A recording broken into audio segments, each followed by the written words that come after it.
Hi, my name is Mariam, and I stand before you here today as a speaker and as a student. But what you definitely don't know is that just like Hannah Montana, I have led so many different lives, and I'm really not joking. I'll show you. They were all based on very different dreams, but they were all equally interesting. Disney princess, I've been there. Guitarist, I've done that. Cowgirl, I've genuinely lived it. But all of these dreams fell victim to the same exact sentence, which led to them being forgotten and left behind. And that sentence was, Mama, I'm a big girl now. I can't do this anymore. And I'm pretty sure that was hilarious for my mom to hear from someone who was this big, I think. But that's beyond the point for now. There was one dream, however, that stuck with little Mariam the most, and that was Olympic swimmer. See, the absolute first thing that my parents thought to do when they saw me moving about, causing chaos everywhere, and probably breaking half of my mom's vases, was to put me in a pool. And lap after lap, after lap, after lap, 6 days a week, every single week, with no fail, for 10 years straight, this just built up this idea that I have to be one of the greats. This wondrous imagination that, hey, I'm gonna make it to the Olympics, yeah? But even though this stuck with me for so many years, it just kind of drifted away to the back of my head at some point, and it was just there, left to collect dust and to be forgotten. Up until very recently, where it decided to just come back up in my head. And it made me wonder what would have happened if I had taken that path. How different would the life I lead be if I had decided to go for being an Olympic swimmer? Now, I'm no engineer. I'm not even a STEM student. I dropped physics AS, so please wait for that. But I'll ask you to think with me for a few minutes as if you're an architect. And imagine that you're pulling off the biggest project that you could ever imagine. But you can't just go ahead then and there and decide to build up a building, yeah? You can't do that, no way. You need a blueprint. And in this case, where life is your project, wouldn't your dreams be your blueprints? They guide you on what to do.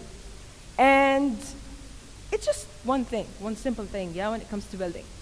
But there are a few things that you need to take in mind when you're doing that. Your building materials, so take those to be your skills. And what use are your skills, your building materials with no foundation? So take that to be the place where you're going to put these skills in.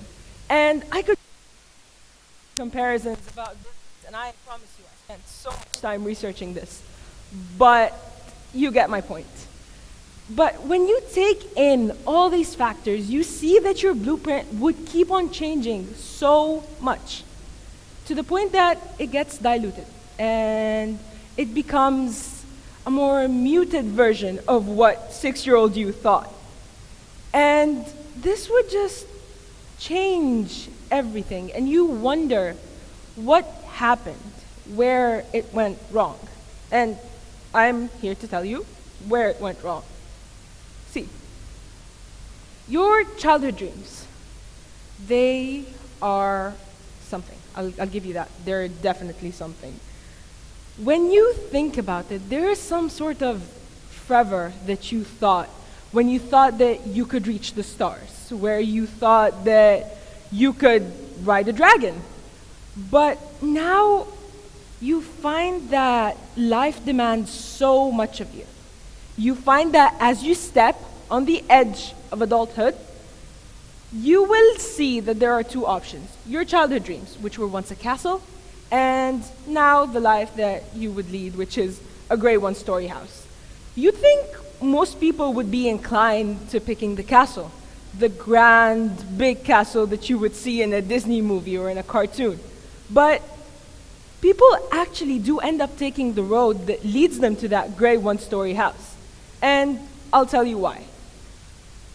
There is a road that you would go down to, and this road requires that you think of the life ahead. And when you think of the life ahead, you see that there are things that society encourages us to do, or things that society engraves in our heads, and that's simplicity, just like a gray one-story house. This gray one-story house provides security, it provides stability, and it provides comfort. And due to the pressures that society puts down on us, we end up taking that path. But what if I told you that true maturity actually lies in melding the two, in getting in the grandeur of the castle and the simplicity of the one-story house, of resurrecting our dreams, of looking into what I wanted as a kid and putting it out there? What if I told you that it's true maturity to actually put them together? See, there's a fine line between maturity and naivety. And most people think that you can be very naive when you choose to follow your childhood dreams. Because what if my childhood dream was to become Superman? Can I do that? I can't do that. No way. But what if you can become Superman in your own way?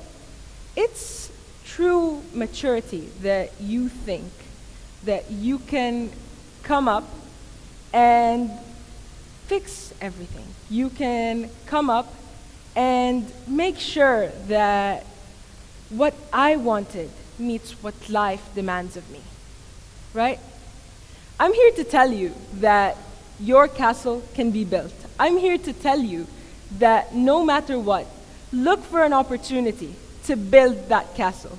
Because when you thought you could reach the stars, you could do that. When you thought that you can see castles in the clouds, you could do that. Why not? Look for an opportunity to find that blueprint that you had. Look for an opportunity to pick up that crumpled piece of paper that you took and tossed in the trash and are waiting for your mom to take out, and take it out. Look at it and see, what would have happened if I follow this? What would happen further if I do follow this?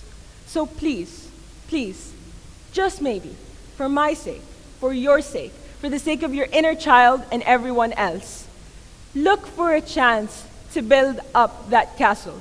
Rebuild your dream. Rebuild your child mind. Rebuild everyone's life with your amazing opportunity to bring together maturity and childhood dreams. Thank you.